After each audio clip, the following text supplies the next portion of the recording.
si puede extender una oración hacia su servidor, para que el Señor haga con libertad lo que Él quiera hacer. Este es un día del Señor. Y yo quiero dedicarme al Señor con estas palabras. Oramos en el nombre del Padre, del Hijo, del Espíritu Santo. Espíritu de vida, Señor, entrónate. Este es tu lugar, Dios. En el silencio, mi amado, sopla, Padre, del norte, del sur, del este al oeste. Quebranta, Espíritu de vida, sopla en este lugar. Mi amado, llévanos a lo sobrenatural tuyo, mi amado. Padre, hoy no me dirijo a la carne, al oído de la carne, yo me dirijo al Espíritu. Hoy, Señor, Espíritu de vida, sopla, Padre. Entrónate en este lugar es tuyo, mi amado. Si a ti te place, quítame de aquí, Dios, pero que tu nombre sea exaltado, mi amado. Hoy, Jesús, hablamos, Padre, sobre el avivamiento que está por suceder en México, Dios. Hoy, Espíritu de vida, sopla el Espíritu como lo hiciste con Adán, Señor, y forma de la nada en nosotros, Dios. Hoy, Padre, utiliza mis labios, utiliza mi carne, Señor, utiliza este cuerpo si a ti te place, Dios, y haz lo que quieras hacer, mi amado. Rompe nuestro entendimiento de cómo hemos pensado que se hacen las cosas aparentemente, y haznos a imagen y semejanza de tu pensamiento, Señor, de pies a cabeza, que nuestro corazón te agrade primeramente a ti, Dios. Hoy las cadenas se rompen. Hoy, Señor, hay libertad. Las lágrimas que fueron por tristeza se cambiarán por lágrimas de gozo, de felicidad. Hoy, mi hermano, hay salvación, hay restauración, hay familias que se restituyen, Padre, en tu nombre. Hoy, Señor, los niños sentirán tu presencia, Padre. Hoy, Padre, llamarás en el nombre del Padre, en el nombre del Hijo, en el nombre del Espíritu Santo. Y la iglesia dice: amén. Puede tomar su lugar, hermano.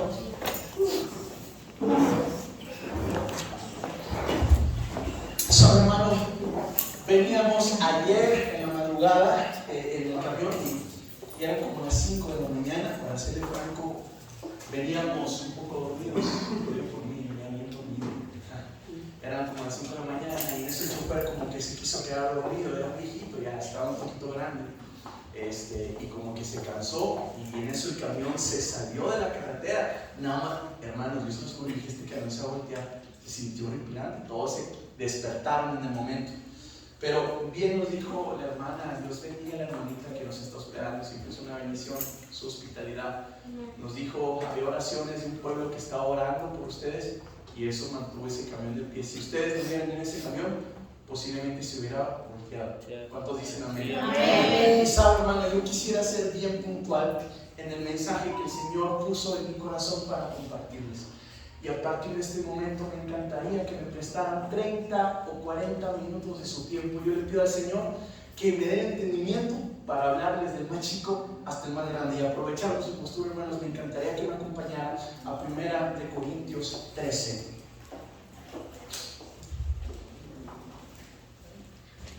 Primera de Corintios 13.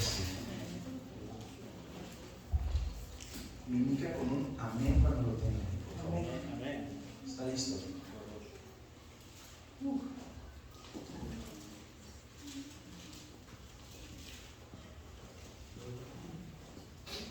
Disculpen, hermano, sabe que estoy un poco enfermo. Ayer hice un poquito de algo y vaya que el lugar no está frío.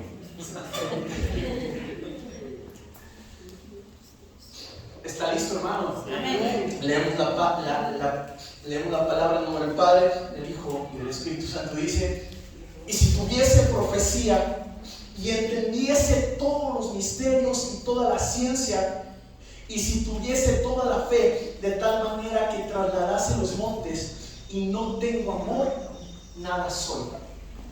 Quiero leerlo nuevamente desde el 1. Dice: si yo hablase lenguas humanas y angélicas y no tengo amor, vengo a ser como un metal que resuena o címbalo que retiñe. Y si tuviese profecía y entendiese todos los misterios y toda la ciencia, y si tuviese toda la fe de tal manera que trasladase los montes, y no tengo amor, de nada soy. ¿Cuántos dicen amén? A partir de este momento, hermano, me encantaría compartirles este mensaje bajo el tema que el Señor ponía en mi corazón. El poder de la nada. El poder de la nada. Y sabes una cosa, yo sé, me siento un poquito de confianza, hermanos, me encantaría si se pudiera, ¿cómo se llama? Arreglar un micrófono inalámbrico para, como estoy un poquito ciego, para poder acercarme un poquito más a ustedes.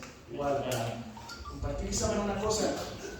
Estos días han sido de muchísima bendición y el Señor ayer ponía este mensaje en mi corazón, el poder de la nada. La palabra describe que en el principio era el verbo era con Dios, y la Biblia describe que en el principio el Espíritu de Dios se movía sobre las aguas. La palabra describe que Él forma el hombre ¿de qué? De tierra, prácticamente de la nada. Es impresionante las palabras de aquella mujer de fe llamada Kathryn Kuhlman, que una vez dijo: Señor, si tú haces todo de la nada, aquí tienes una nada. Y es impresionante cómo la palabra describe la nada, y te das cuenta que Dios, siendo Dios maravilloso, excelso, perfecto en el tiempo, haciendo todo a la orden que Él hace cuando Él quiere hacer, haciendo los mares, la tierra, haciendo absolutamente todo, tiene tal poder que es absolutamente, tiene tal autoridad de hacer todo de la nada. Amén. Es impresionante. Aleluya, bendito Dios. Es impresionante saber y entender que en el pensamiento humano es complicado entender que Dios puede hacer todo de la nada. Hoy quiero hablar sobre este mensaje, y este mensaje va dedicado a todos aquellos que aparentemente sienten que no tienen nada, que no han aprendido nada, que prácticamente su caminar en Cristo se han sentido frustrados o en ocasiones se han sentido tristes y que han pensado que no ha valido nada la pena. Hoy tengo un mensaje para ti. Quiero decirte esto: el poder de la nada. Dios hace todo absolutamente de la nada. ¿Sabes una cosa? Hay una característica impresionante. La Biblia describe que Jesús lo describe como una persona que trabajaba la madera, un carpintero. Se dice que cuando él estaba antes de empezar su ministerio, él era totalmente, la Biblia escribe que él era 100% hombre, 100% Dios. Jesús también lloró, Jesús también se molestó, Jesús también pasó por procesos, Jesús también se encontró delante de gente un poquito difícil, claro.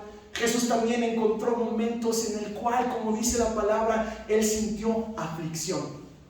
Y te das cuenta que la palabra narra, una palabra preciosa, la palabra narra en varias ocasiones la palabra alfarero. ¿Cuántos saben qué es un alfarero? Te das cuenta que hay características precisas del alfarero. El alfarero es aquel que trabaja el barro.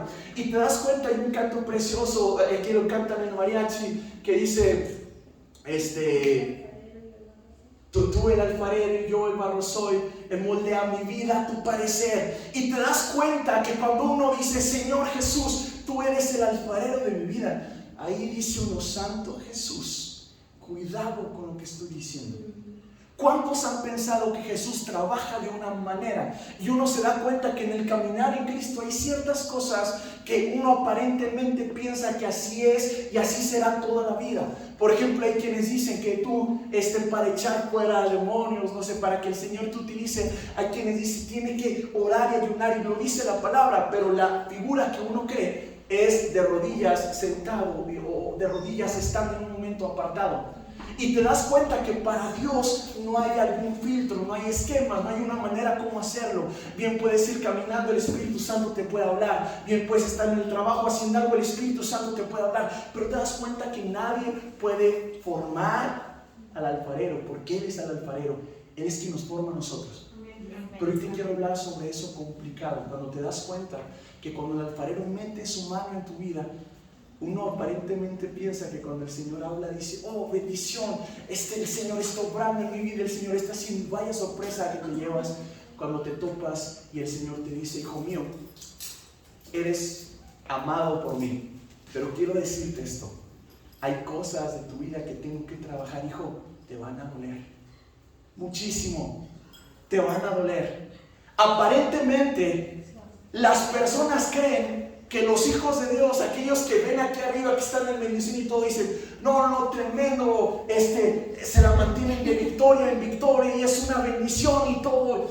Y te das cuenta que aquellos hombres que están ahí no fue claro, es la oración y el ayuno. Pero hay algo más fuerte que eso. Es muy fácil mantener un ayuno y oración en medio de una bendición. Imagínate, escucha esto. Imagínate que el Señor te marca una persona en la mañana y tú estás pasando por una escasez tremenda y te habla en la mañana: tengo una bendición para ti. Resulta que tengo 30,000 pesos que los voy a poner para que hagas esto, para que salgas de tus deudas y todo eso. Es una bendición que no llega con la iglesia gozoso, saltando y todo eso. Pero ¿qué pasa cuando es lo contrario? Cuando no es como uno piensa. Cuando el médico habla: ¿sabes qué? Tu hermano, tu mamá, tu hijo tiene un cáncer terminal que tiene 1 mes de vida aproximadamente. Me encantaría decir que uno llega saltando y en victoria ave, pero no es así. En ocasiones uno también reniega de Dios, y aquellos que no han renegado de Dios, siempre lo digo, le entregamos el micrófono: testifíquenos cómo le hace para no hacerlo. Elías lo hizo, Pedro tuvo miedo. Los hombres de Dios en ocasiones se preguntaron por qué. Jonás, muchos le echan tierra a Jonás diciendo que es un cabezón y todo eso, pero la pregunta es: ¿por qué Dios le insistía a Jonás? Cuando la palabra describe que Jonás es tirado al agua y antes de que el pez se lo trague, Jonás empieza a describir de una forma tan poética. Digo, este varón conocía verdaderamente a Dios. Tanto era así que él sabía lo que iba a pasar después de que obedeciera la voz de Dios. Y te das cuenta que en ocasiones el Señor nos rompe totalmente, y es aquí donde yo quiero hablarte. A partir de este momento yo quisiera hablarte sobre las etapas del alfarero en nuestra vida. Para poder entenderlo, quiero platicarles el proceso que hace el alfarero. Y quiero platicarles esto. Te das cuenta que cuando el Señor empieza a tratar, uno no piensa por dónde va a empezar el proceso. En ocasiones es bien complicado. Pero yo quisiera hacerte una pregunta. ¿Alguna vez has orado al Señor y la oración que tú le has hecho no ha sido contestada como tú querías? ¿Alguna vez has sentido un silencio de Dios? ¿Alguna vez has sentido que el Señor te desechó? ¿Alguna vez has sentido que posiblemente no va a haber una salida o un final feliz? Este mensaje definitivamente es para ti y quiero hablarte de esto. ¿Cómo sé cuando el alfarero está tratando con mi vida?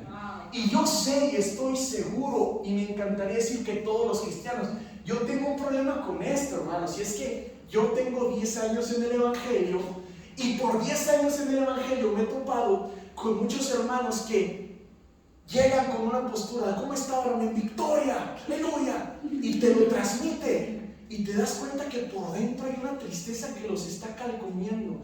Yo quisiera testificarles esto con todo el dolor de mi corazón. Hace algunos meses en Ciudad Juárez, un pequeño muchachito de 18 años se estaba levantando, el Señor lo estaba levantando, estaba predicando de aquí para allá. Y resulta que aquel jovencito, no sé si lo testificó, no sé si fue en ese tiempo, el jovencito se quitó la vida. Sus papás no eran cristianos, él empezaba a predicar, él empezaba a servir al Señor, el Señor lo usaba tremendamente y era un niño.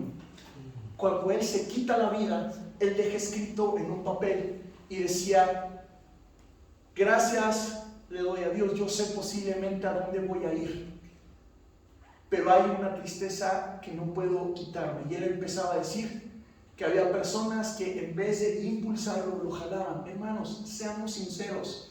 Habrá personas que digan: es que no estuvo en oración y no estuvo aposentado y no estuvo esto. Hermanos, tenía 18 años. En ocasiones, teniendo 35 años, es complicado entender y tener la sabiduría para tomar la decisión correcta. No nos digamos, por favor, que no estaba aposentado. En silla de la iglesia hay un jovencito, bueno, tiene mi edad, digo que es jovencito, pero no, ¿verdad? Él vende dulces en silla de ruedas. Su papá fue cristiano cuando él nació con un problema en silla de ruedas. Y resulta que platicando con él me decía: hermano, quiero platicar contigo. Estando en silla de la iglesia, no asistía a la iglesia, y platicando, me decía: ¿por qué crees en Dios, hermano? Cuando él me empieza a cuestionar, yo rápidamente pude sentir que lo que había en su corazón era una raíz un poquito de amargura.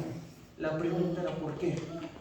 indagando, cuando estaba platicando con él, él me empezó a platicar y me empezó a decir, sabes, yo tengo un coraje, hermano, y es que hace tiempo estaba pasando por un proceso y mi pastor, le dije, pastor, es que me siento triste, me siento afligido. El pastor me volteó a ver y me dijo riéndose, pues póngase a orar, mijo, póngase a orar, si no, no va a pasar nada. Y te das cuenta que la respuesta es correcta, pero te das cuenta que lo que no es correcto es la manera en la que está diciendo el pastor. Y es aquí donde yo quiero hablar en un tema que no quiero tocar, porque sé que aquí en Durango no pasa, o al menos en esta iglesia no pasa. ¿Cómo te das cuenta del estado de la iglesia? Cuando a la iglesia le importa más que traigas corbata a cómo te sientas por dentro. Amén. ¿Cómo te das cuenta del estado de la iglesia? Y lo he dicho, cuando las personas se emocionan, cuando el profeta está diciendo, tú vas a tener donde profecía, donde ciencia, vas a tener esto, y un mover tremendo, y wow, y te dice, y vas a tener finanzas, y vas a salir de esto y esto. ¿Cómo si uno se da cuenta del estado de la iglesia? Cuando la gente está tan emocionada, gritando y saltando, recibiendo eso. Pero cuando una persona que tuvo toda su vida en las drogas y que anoche estuvo a punto de quitarse la vida, viene a la iglesia y viene al frente, la iglesia está indiferente. ¿Te das cuenta? Me importa más recibir tantos dones antes de que haya salvación. Es impresionante ver lo que está pasando. ¿Por qué les testifico esto? Vaya que este año ha sido un año de muchísima bendición. ¿Para cuántos ha sido un año de muchísima bendición? Amén. Levante su mano con toda sinceridad. Ahora quiero preguntarles, ¿cuántos ha sido un año de muchísimas pruebas? Levanten su mano. Amén. Cuando la palabra describe sobre el alfarero, en ocasiones describe cuándo el alfarero va a ser, pero no describe de la manera que lo va a hacer. ¿Por qué? Porque cada uno de nosotros, el Señor nos hizo no iguales. ¿Cómo se dice? Diferentes. Y te das cuenta que cuando el Señor empieza a orar, y es aquí donde yo quiero abrirles mi corazón totalmente, yo me siento en confianza en esta casa. Aleluya, amén. La primera parte, cuando el alfarero está trabajando, terrenalmente, para poder empezar, la masa primero tiene que ser preparada. Para que el alfarero pueda trabajar, primero la masa tiene que ser preparada. Es aquí donde yo quiero platicarles o quiero contarles una historia de un varón que ustedes conocen muy bien. Este varón es aquel que libertó al pueblo, aquel que viene en el Éxodo. Yo quisiera leérselo rápidamente. ¿Sabes una cosa? Quiero que aprendas bien esto. El alfarero primero empieza a trabajar preparando la masa.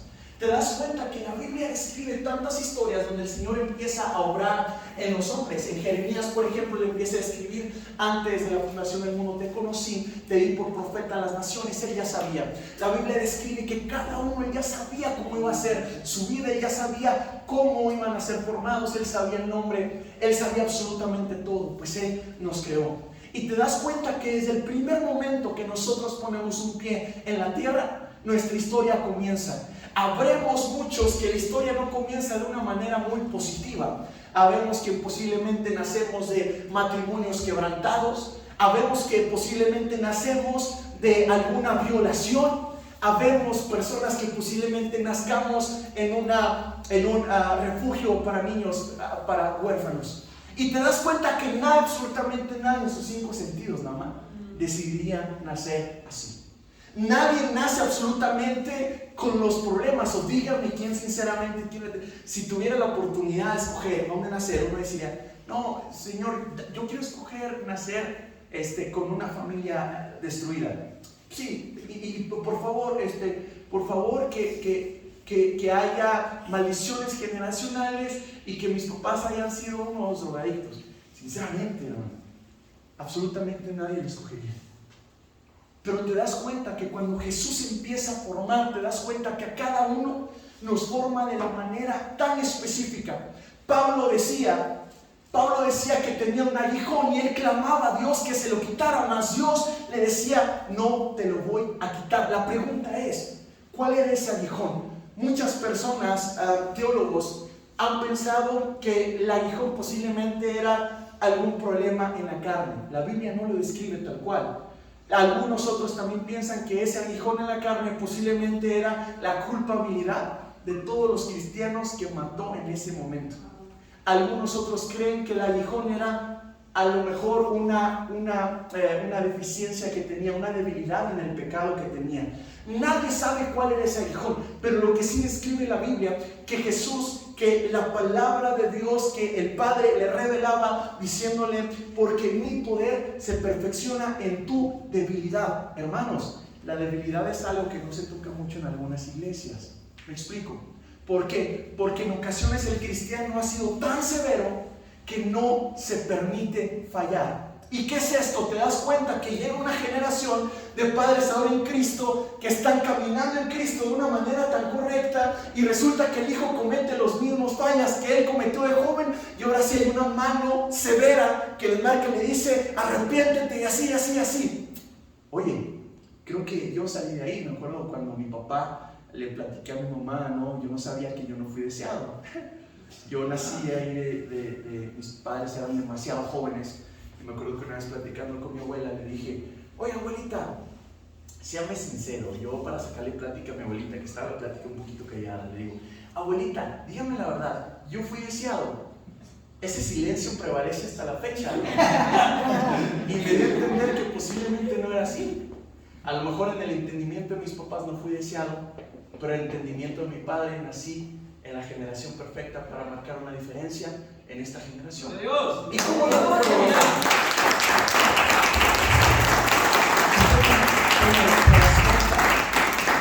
¿Cómo te das cuenta? Después, Dios bendiga la vida de Nama, estábamos hablando, no sé si lo testifique, estábamos hablando con un hombre de Dios de Ecuador, estábamos en una videollamada, y aquel hombre, estábamos orando, y aquel hombre me empieza a describir mi vida, y ese hombre no sabía que yo que yo no había sido deseado ni nada, ¿no? Nací de 7 meses, sé que estoy un poquito grande, me parece, pero nací de 7 meses, y me acuerdo que aquel varón, yo ni sabía que había nacido de 7 meses, yo no sabía hasta ese momento, sino que aquel varón empieza a escribir, empieza a decir, yo veo cómo en el vientre de tu madre hay una guerra entre Satanás y el Señor, porque Satanás no quería que nacieras, y estaba tratando de quitarte la vida, pero una mano que puso sobre el vientre de tu madre, y naciste para ser libertador para esta generación. Y ahí fue donde me di cuenta, dije, caray, mamá, séme sincera, cuando nací, ¿tuviste problemas? Sí, hijo, no te había platicado, naciste 7 meses, no tenías pulmones, y así, Santo Jesús, gracias por omitir ese pequeño detalle. Y uno se da cuenta que nadie escoge absolutamente nada, pero cuando el alfarero empieza a orar, uno nace en el Evangelio de diferentes maneras también, y uno se da cuenta que habemos personas, o hay personas que desde que entraron en el Evangelio empezaron a tener experiencias en el Señor de bendición. Habemos otros que empezamos a tener luchas desde el principio, pero te das cuenta que el Señor empieza a tratar en cada uno de nosotros de distinta manera. Es aquí donde yo quisiera citarte a Moisés, aquel hombre, aquel varón que nace para ser libertador. Me encantaría decirles que Moisés nace siendo lo que fue, pero te das cuenta que él tenía que pasar por procesos.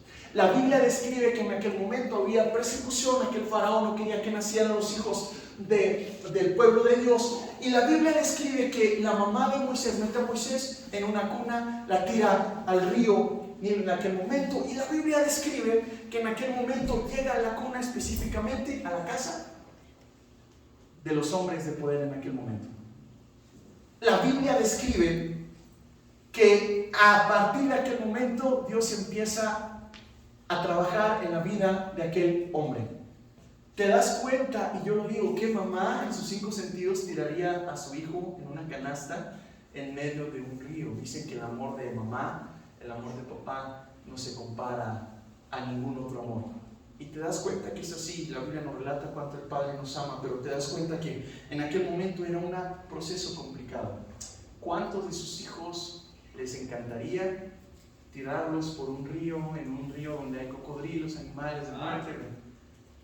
Creo que es muy complicado entender. En otra ocasión la Biblia narra cómo le pide un hombre que mate a su hijo. Y uno se da cuenta, uno puede entender, Señor, ¿de verdad quieres hacerlo así? Uno puede entender demasiadas cosas, pero te das cuenta que es complicado entenderlo. Y la palabra nos muestra a un Moisés que primero nace de esta manera, nace siendo perseguido, pero llega a la casa de aquellos hombres. La Biblia describe que a partir de aquel momento, aquel niño ya no iba a sufrir. Aquel niño iba a nacer iba a crecer en una cuna privilegiada, sin ningún tipo de escasez. Iba a estar acostumbrado a grandes riquezas, siendo líder y no siendo cola. Pero te das cuenta que aparentemente era todo correcto, pero había un pequeño detalle. El Señor no había llamado a aquel hombre a ser gobernador de esa manera, sino lo había llamado a algo más que eso. El Señor lo había llamado a ser libertador de Israel.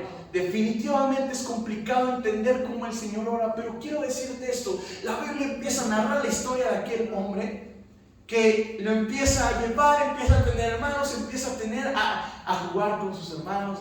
En aquel lugar empieza aparentemente todo bien, pero empieza el alfarero a moldear la vida. Y si no me crees, está la vida de David siendo menospreciado por sus hermanos, está la vida de José siendo vendido por sus hermanos, está la vida de tantos hombres de Dios que vuelven a pasar por el mismo proceso. Aquí la pregunta es, ¿todos los hombres de Dios o todos los que estamos aquí estamos preparados para que el alfarero moldee nuestra vida? Me encantaría decir que sí, pero eso duele en el alma. Y sabes una cosa, la Biblia empieza a describir cómo aquel varón nace, y la Biblia dice: en aquellos días sucedió que creció Moisés, salió a sus hermanos y los vio haciendo en aquel lugar en Egipto, y la Biblia describe cómo Moisés miraba que los egipcios golpeaban a sus hermanos hebreos. Entonces dice la Biblia que él salió en aquel momento cuando había una riña, y la Biblia describe que Moisés miró cómo eran maltratados sus hermanos de nacimiento, de sangre, y la palabra describe aquel momento que Moisés, ¿qué hizo? Mató para defender a uno de sus hermanos. Hermanos, seamos sinceros, si pensáramos, si Moisés estuviera en este tiempo, ¿no?, y si Moisés matara a alguien, definitivamente la respuesta que sería para aquel hombre sería totalmente: está reprobado, no es cristiano. Y te das cuenta que en ocasiones la iglesia hemos sido tan severos en la mano hacia el prójimo que cuando la mano está hacia uno mismo, creo que la balanza cambia un poco más. He estado mirando a muchísima gente estar en disciplina, que cuando salen de la disciplina y ven a personas que están pasando por el mismo proceso, les guardan el apoyo diciendo: yo guardo el apoyo porque cuando yo estaba en ese proceso nadie me extendió la mano. Y te das cuenta que muchas personas dicen: si yo pasé por eso, también él tiene que pasar por eso. Y es ahí donde uno se da cuenta, creo que el alfarero tiene que seguir tratando conmigo. Una de las palabras más fuertes, cuando Jesús empezaba a hablar, Jesús se refería de una manera totalmente fuerte cuando él tenía un poco de coraje hacia las personas que estaban vendiendo en aquel lugar, ¿no? Las personas que iban hacia Jesús se acercaban con tanta fe pidiendo que fueran sanados, mientras los maestros de la ley los miraban desde lejos diciendo pecadores porque tenían una señal en su carne. La Biblia describe que Jesús solamente extendía su mano, los tocaba, les decía: levántate, vete y no peques más. A partir de ese momento eran sanados. La Biblia describe en ocasiones era tan complicado entender cómo un maestro, como un hijo de Dios, para ellos entre comillas, como un hijo de Dios van a ser de una cuna no tan privilegiada. Ellos esperaban, los judíos hasta el momento esperan a un Mesías. No sé de qué manera lo están esperando, pero ¿por qué les digo esto? Hermanos, yo quisiera compartirles esto. Durante este año hemos salido con la hermana Nama, a la hermana Ned, a distintas partes en México. Y lo que hemos estado viendo es que el Señor está levantando una generación tremendamente encendida en el poder del Espíritu Santo. Hombres y jovencitos que están despertando su vida espiritual de una manera tremenda. Pero saben una cosa, han habido jovencitos que están pasando por tristezas tan fuertes sin entender que es parte del forjamiento del Espíritu Santo para salir y predicar la palabra, que internamente se están muriendo con un proceso que no entienden que es parte de lo que el Señor está forjando. Hace algunos meses fuimos a Sonora. En Sonora estaba pasando algo tremendo en la iglesia de mi hermana, tremendo. El Espíritu Santo se está moviendo tremendo. Conocimos unos hermanos de Catepec, Ciudad de México. Hermanos, el Espíritu Santo está haciendo algo impresionante. Hoy me siento una nada. Yo decía, Señor, voy a predicar después de estas mujeres de Dios. Me siento como principiante, hermanas, aquí con nervios. Y lo que el Espíritu Santo está haciendo es algo tan impresionante, pero quiero decirte esto. Aunque mucha gente está viendo lo que está pasando, sigue habiendo gente que no cree. En este año estuvimos otra vez en el Día Nacional de la Oración por México, en Monterrey. Estuvo el pastor Juan Carlos Harrigan, estuvo Moisés Vélez, estuvieron otros hombres de Dios. Era impresionante lo que estaba pasando en aquel lugar. Había niños y niñas que se paraban de silla de ruedas. Había niños y niñas que el Señor los sanaba de la vista. Pero quiero decirte esto, aunque estaba pasando esto, aún había gente, amiga, bostezando, quedándose dormidos. Hermanos, está escrito. En el último día, cuando estábamos ahí, estaba predicando el hijo de Juan Carlos Harrigan. Y en aquel momento había una mujer que llegó con muletas. Y recuerdo que ella se para en las muletas. Ella estaba llorando. Y empezaron a orar por ella. En eso pasó un varón, le puso la mano así, ni siquiera la tocó.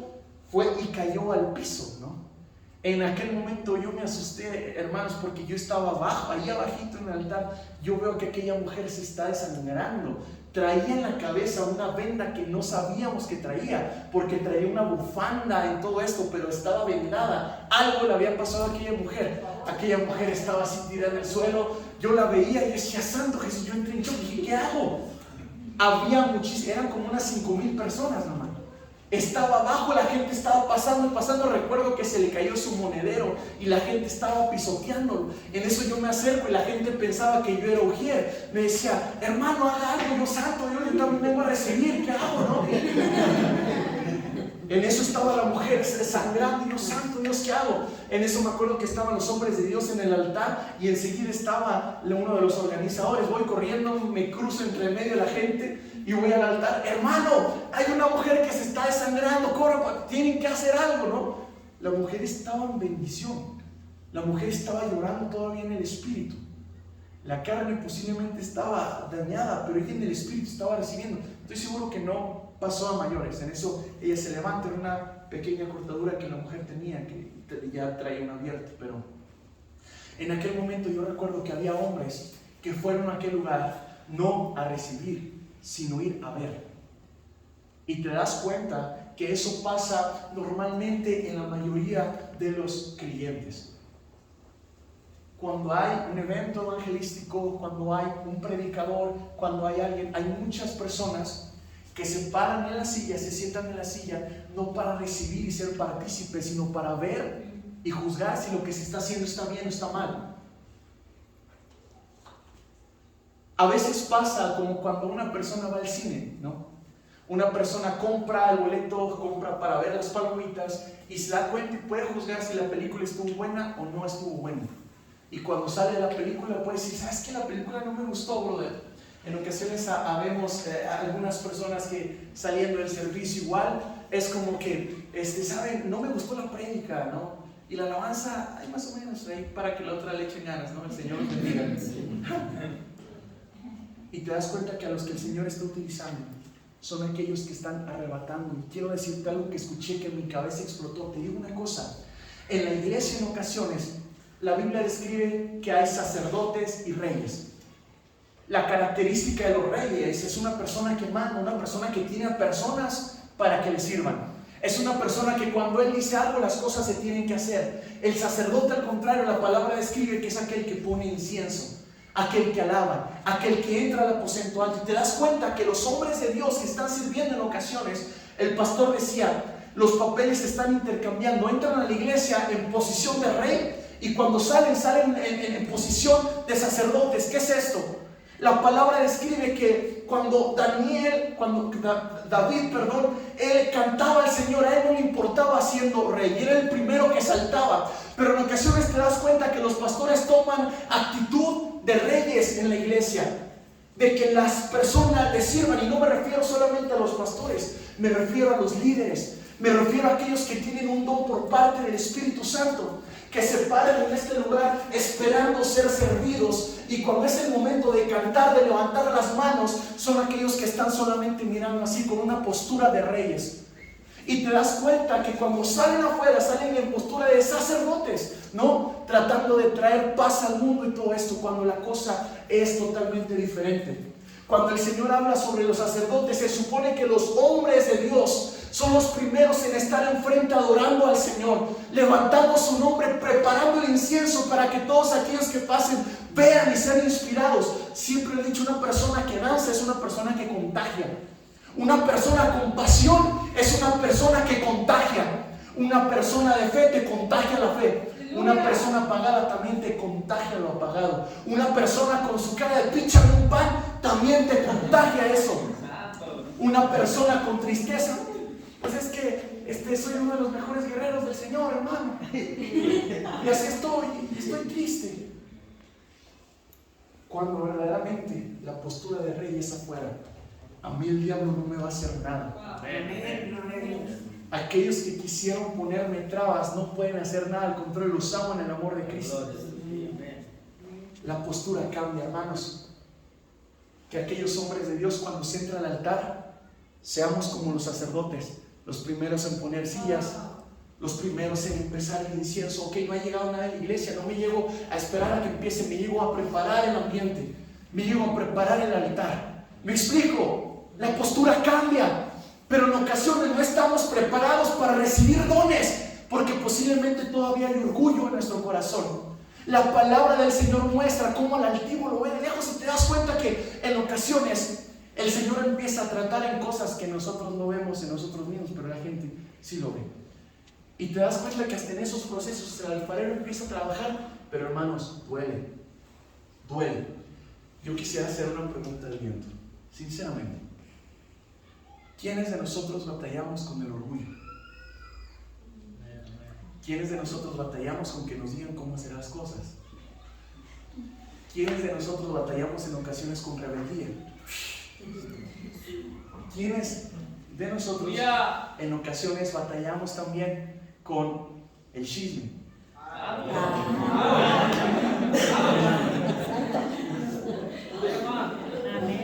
En ocasiones hay cosas tan pequeñas que aparentemente uno las minimiza, pero te das cuenta que cuando el Señor pone y confía en tus manos, el alfarero empieza a quitar hasta lo más pequeñito que no le parece, y te das cuenta que en ese proceso de quitar eso duele en el alma,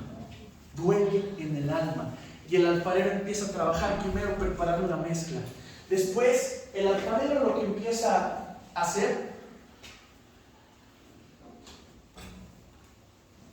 cuando la masa está siendo preparada, lo que empieza a hacer después, la masa tiene que ser moldeada. En este proceso, son 4 procesos que hace el alfarero. Normalmente, como creyentes, he visto, he leído en la palabra del Señor que en ocasiones los hombres de Dios solamente llegan a la segunda etapa, al moldeamiento, porque en este proceso es uno de los que más duelen, pero no son los que más duelen. ¿Me explico? Te das cuenta que cuando uno entra a Cristo y uno empieza a conocer, la palabra del Señor, y uno empieza a caminar, te das cuenta que tú pensaste que tus vestiduras eran blancas y que hacías las cosas bien, pero resulta que entre más te vas acercando a Jesús, más percudido estás. Aquello que llamabas blanco es amarillo. Aquello que llamabas que es correcto, resulta que el Señor, mira, hijo, tú has creído que esto está bien, hijo, pero quiero decirte esto, soy el alfarero, tengo que moldearte más. Hermanos, duele en el alma. Hermanos, seamos sinceros. La Biblia empieza a describir que hay procesos tan fuertes en la vida de aquellos hombres de Dios, y normalmente lo que nosotros nos fijamos en la humanidad es ya cuando están en el reinado, pero no nos fijamos cuando fueron vendidos por sus hermanos, ¿no? Habemos quien preferimos 1000 veces saltear los procesos y en llegar a saltar los 5 escalones y pretendemos que todo esté correcto y listos para recibir, pero te das cuenta que cuando más estás a punto de llegar, el Señor te dice: hijo mío, me encantaría decirte que ya está listo, pero tengo que empezar contigo nuevamente. Hace poquito estaba mirando una predicación y el predicador empezaba a hablar sobre el Señor y sobre cómo hacía, y de fondo había un alfarero moldeando una vasija preciosa. Mientras le estaba moldeando, estaba haciendo esto, y se miraba preciosa, le hacía figuritas, y cuando le iba a poner la tapa, ya le iba a poner en exhibición, porque él vendía sus vasijas, la tenía así, y ya cuando estaba preciosa, ya para ponerla así, la ve, la mira bien, la destruye y la vuelve a poner. Hermanos, eso tocó tan fuerte mi corazón que no sabía que 1 semana y media después el Señor iba a hacer eso conmigo. Y yo quiero testificar lo siguiente. ¿Sabes una cosa? La Biblia empieza a hablar sobre el alfarero. La Biblia empieza a decir que Él es aquel que nos hace, aquel que nos empieza a formar. Pero te das cuenta que el proceso es tan complicado. Pero ¿sabes una cosa? El Señor de la nada puede hacer todo. El poder de la nada. Quiero volver a decir las palabras que aquella mujer decía: Señor, si tú haces todo de la nada, aquí tienes una nada. Hermanos, Kathryn Kuhlman, la historia describe que aquella mujer era una mujer que desde muy pequeña tuvo un encuentro con el Espíritu Santo. Pero la Biblia relata que aquella mujer se casa con un hombre que ya era casado. Ella no sabía. Pasa el tiempo, ella se entera que su marido era casado y entró en una tristeza profunda que duró 8 años. En un momento, ella iba caminando por la calle, ella triste, se había olvidado, me imagino que la pasión se apagó de aquella mujer porque había pasado un proceso duro, y la historia relata que en aquel momento ve un letrero en una calle donde decía estas palabras. Kathryn Kuhlman se voltea y dice: Señor, si tú haces todo en la nada, aquí tienes una nada nuevamente. Y te das cuenta que en ocasiones es tan complicado entender cómo es. Amigos, hermanos en la fe, amados, ¿cuántos han sentido un silencio del Espíritu Santo que prevalece? ¿Cuántos han sentido que el silencio del Espíritu Santo ha pasado por meses, por días, incluso años? Aquellos que no lo han experimentado, qué bendición, hermanos. Qué bendición. Hermanos, ¿de qué nos serviría predicar? ¿De qué nos serviría cantar si la presencia de Dios no está? ¿De qué nos serviría hacer algo si el Espíritu Santo no está con nosotros? Si Él es el que nos creó, el que nos hizo, el que nos dio nombre, el que nos formó, el que nos empezó a hacer, y resulta que en determinado momento el Espíritu guarda silencio. Hermanos, yo quisiera decirles esto. Hace algunos meses, estando hablando con un amigo, yo me sentía muy procesado, muy afligido. Y en aquel momento yo había leído y entendido que el Espíritu Santo se contrista. En aquel momento mi corazón estaba así. Yo de rodillas le clamaba a mi Dios y le dije: Señor, si en algún momento he hecho algo que he contristado tu espíritu, házmelo saber, Señor. En aquel momento yo le platiqué a mi amigo, es un señor como unos 56 años más o menos. En aquel momento se voltea y me dice: Cristian, ¿qué hiciste?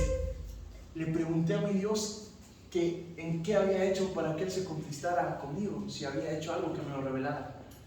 Él me lo dijo: ¿cómo osas? Casi me dice: ¿cómo osas hacer eso? ¿Quién te atreves para preguntarle eso a tu Creador? Prefiero preguntarle 1000 veces al seguir haciendo algo que contrista a su espíritu y que guarde en mí. Hermanos, ¿cuántos hemos contristado al Espíritu alguna vez?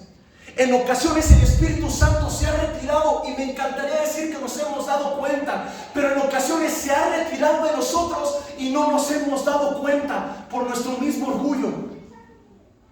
Porque en ocasiones aparentemente pensamos que hacemos todo bien y resulta que no es así. Y el Espíritu Santo también se contrista. ¿Sabes una cosa? Moisés era un hombre que fue llamado a hacer algo impresionante, pero eso algo impresionante conllevaba hacer cosas impresionantes. Esas cosas impresionantes conllevaban ponerte en contra de aquellos hombres que estaban al mando en aquel momento. La Biblia describe que manda aquellas calamidades, aquellos pestes a aquel lugar. Imagínate ser aquel hombre que el Señor lo había mandado que pasara el ángel de la muerte por todos aquellos niños. Qué responsabilidad. Hermanos, es tan complicado en ocasiones entender cómo el Señor hace, pero quiero decirte esto. Después de que la masa está siendo moldeada, la masa se tiene que pulir. Y la Biblia describe cómo Moisés estaba en aquel momento. Moisés era tartamudo, él decía: Señor, ¿sabes qué? Se me complica todo esto. La palabra de Dios describe que en aquel momento entra a un lugar que el Señor le mandaba quitarse las sandalias porque era santísimo ese lugar. Y te das cuenta que nadie, absolutamente nadie de nosotros, en nuestros 5 sentidos, podríamos entrar en un lugar santísimo, sino justificados por la sangre del Cordero que dio su vida por nosotros. Y te das cuenta que Él fue aquel que nos llamó, nos hizo. Y es ahí donde me lleva a la historia.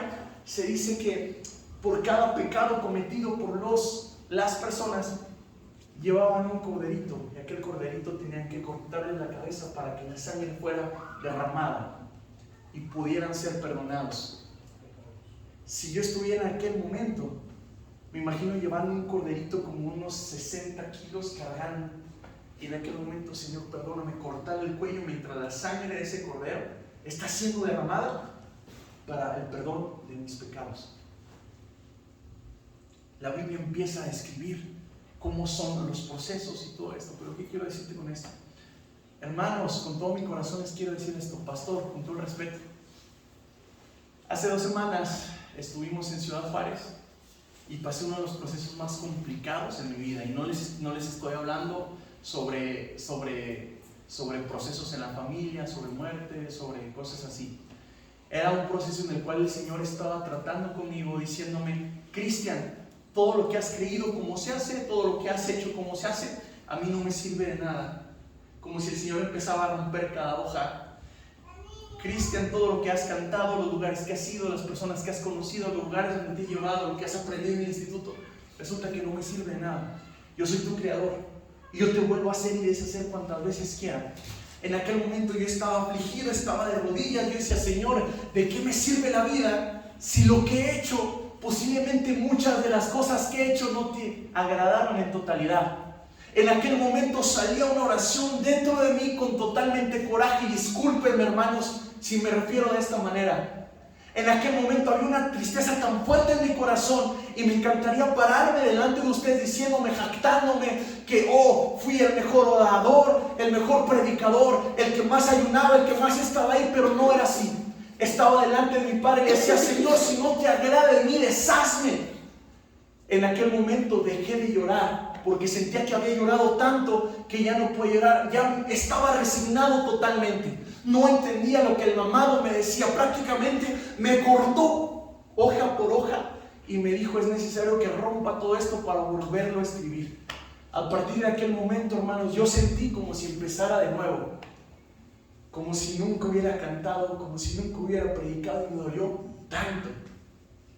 Pero al pasar de los días, el Espíritu Santo me empezó a revelar, me empezó a tocar mi corazón y me empezó a decir: hijo, el Señor, yo, Creador Todopoderoso, te formé. Yo te puedo hacer cuantas veces quiera, pero es necesario que rompa cada parte de ti, para volverte a hacer, y que estés preparado a lo que yo tengo. Hermanos, es muy fácil pararse enfrente con un saco bonito, con los zapatos bien limpiados, pero resulta que por dentro no es como parece. Resulta que las cosas son tan diferentes.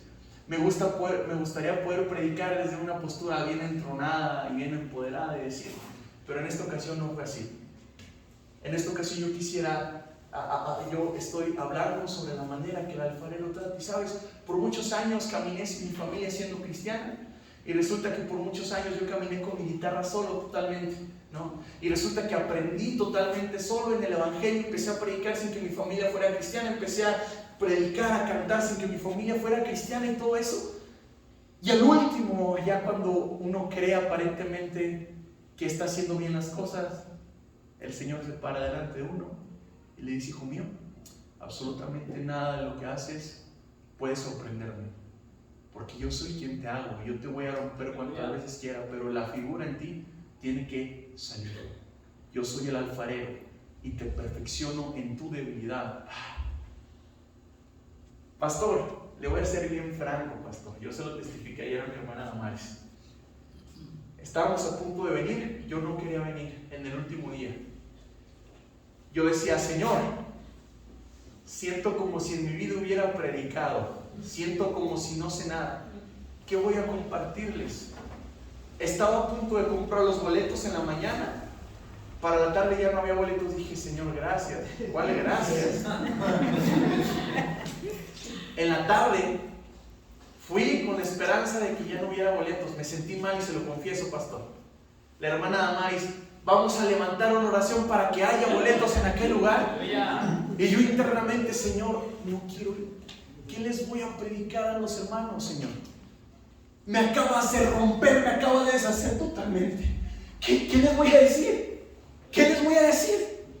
Me encantaría pararme con poder aquí y decirles, pero no era así. En aquel momento yo estaba en la estación de autobuses, me devolví como 5 veces, me salí como 5 veces de la fila. Voy a esperar a que alguien más compre esos 4 boletos que quedan, ¿no? En aquel momento el Espíritu Santo me dijo, Cristian, compra los boletos, tienes que ir allá. Yo te mando y tú eres mío. Aleluya. Aleluya. Aleluya.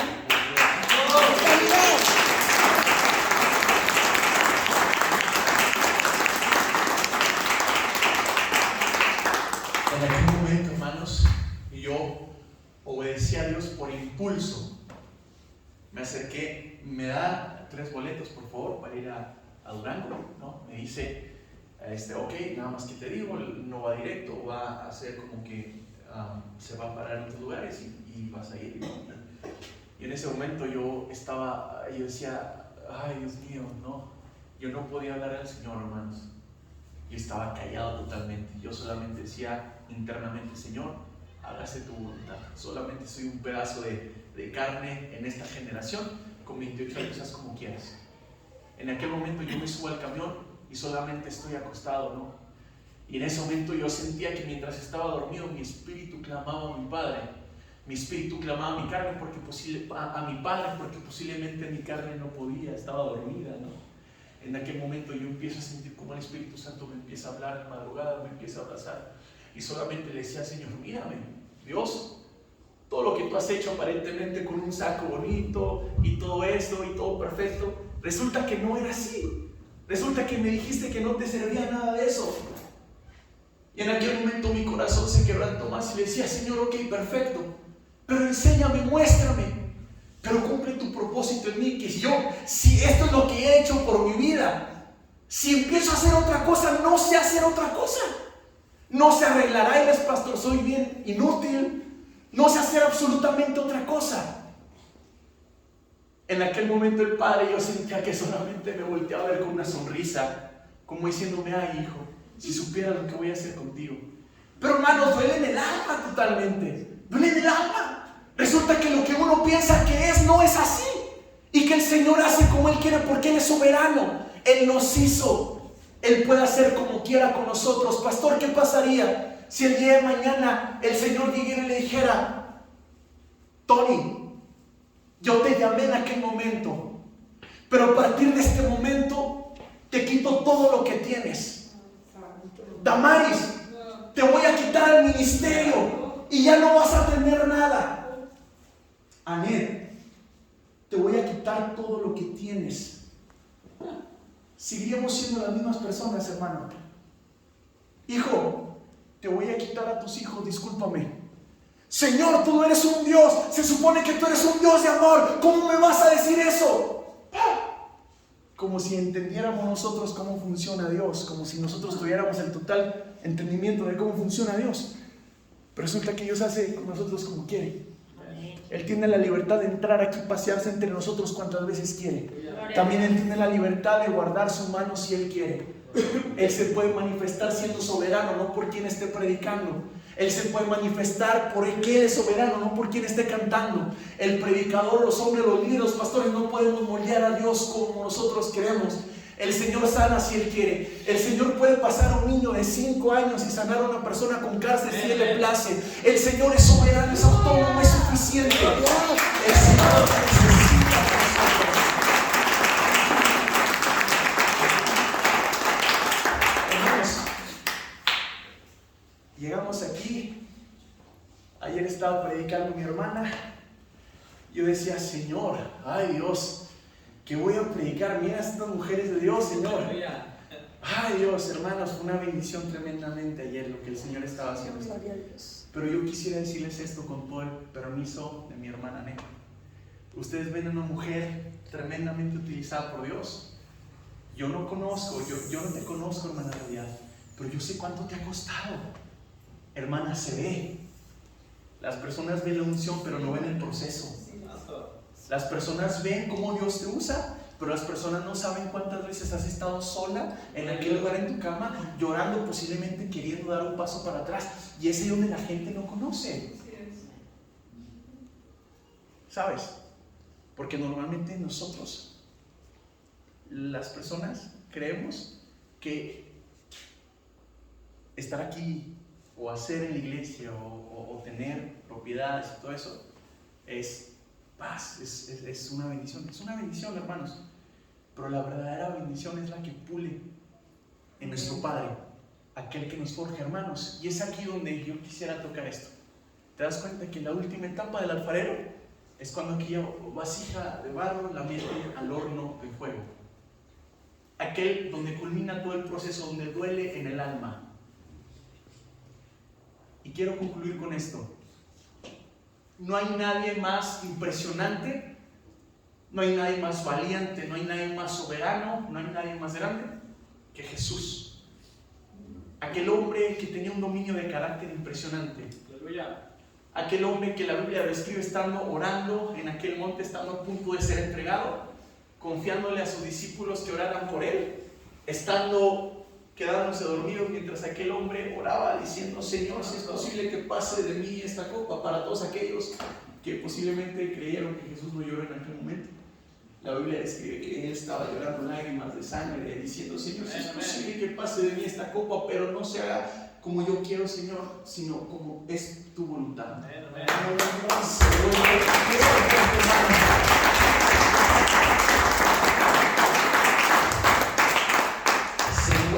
Pastor, Jesús, después de encargarles encarecidamente a sus discípulos amados, aquellos que el Señor escogió, que oraran por él, se devuelve a aquel lugar y los encuentra dormidos.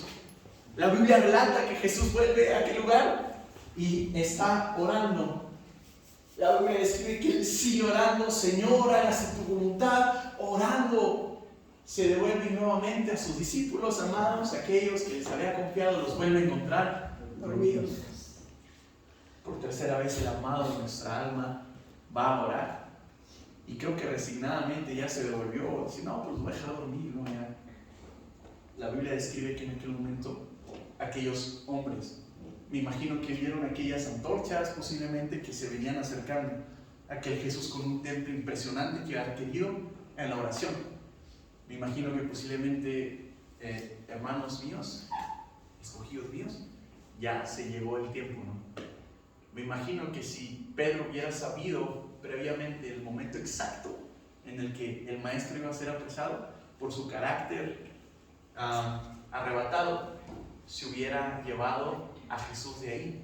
Pero eso no estaba escrito. El maestro sabía que tenía que ser entregado, profetizado miles de años antes. En aquel momento, amados hermanos, nuestro maestro Jesús, la Biblia describe que él fue tomado por aquellos hombres.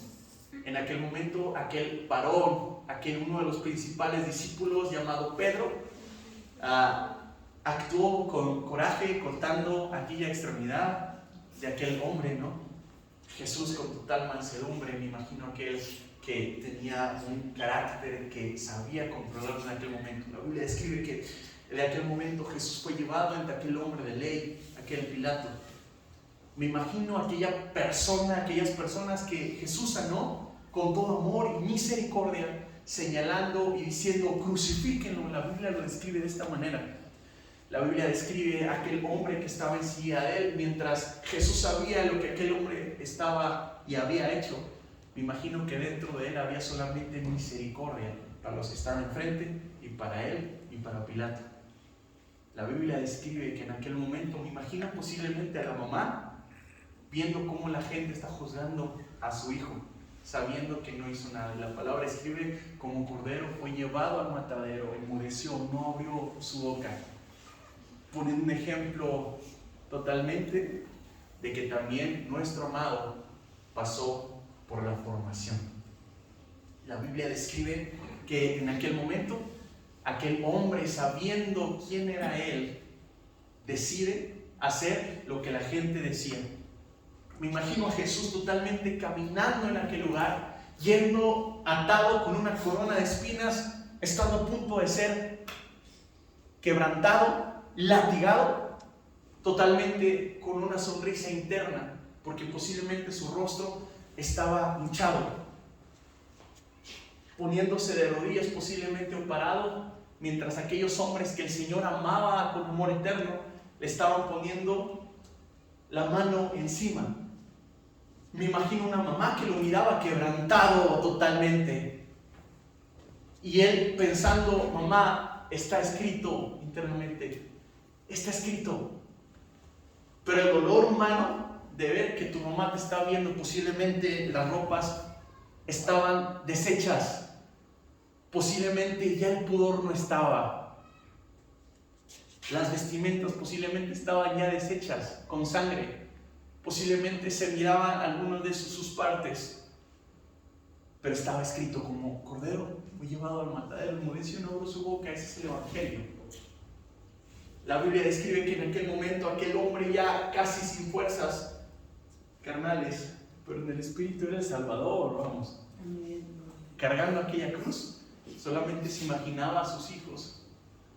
La Biblia describe que en aquel momento, estando en aquella cruz, había dos hombres a su lado, mientras uno decía cosas en contra de Jesús, el otro decía: Señor, acuérdate de mí cuando estés en el reino. Jesús, me imagino con una sonrisa preciosa, volteándolo a ver, aún cansado, sacó una sonrisa a su boca y dije: hey, de cierto te digo que cenarás conmigo. Impresionante. Aquel amado de nuestra alma, hermano. Hermano, si mi amado fue quebrantado, humillado, expuesto, sus seguidores, hermanos, somos nosotros. Vamos a sufrir posiblemente lo triple. Y es aquí donde yo quisiera decir esto.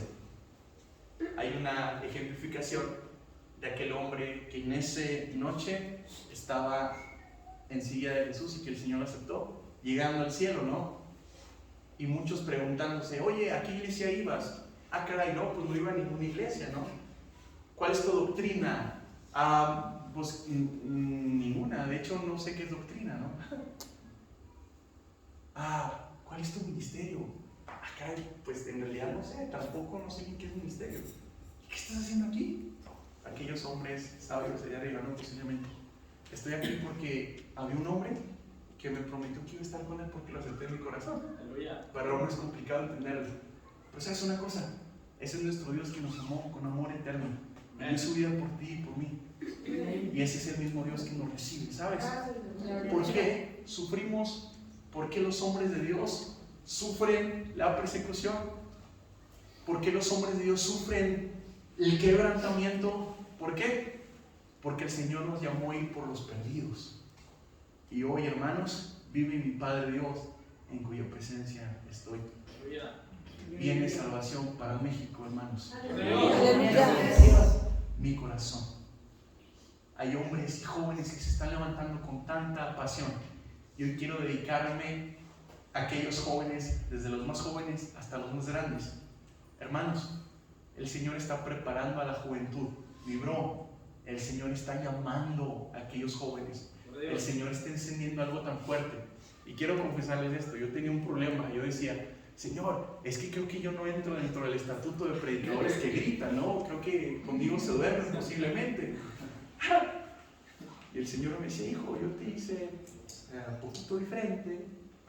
¡Aleluya! Yo hago contigo como quieras. Amén, amén. Hoy quiero decirte esto: si tú tienes una nada, hoy es el perfecto día para ofrecerle a Dios esa nada. Y quiero decirte esto, esa nada se puede convertir en el próximo movimiento en México para ese tiempo.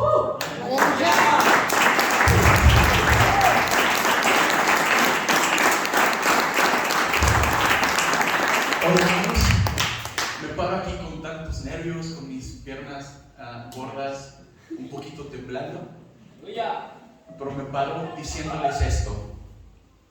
El Señor está llamando para este tiempo a aquellos hombres que tienen pasión, pero a aquellos hombres también que han sufrido, que han pasado por procesos y que han pensado que no hay un fin después de la carrera. Quiero decirte esto.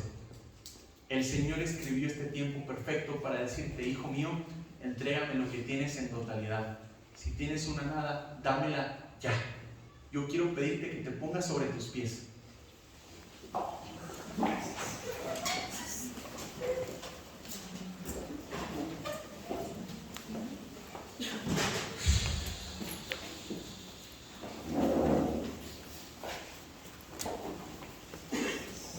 Yo quisiera pedirte, ¿dónde estás? Que cierres tus ojos. ¿Sí?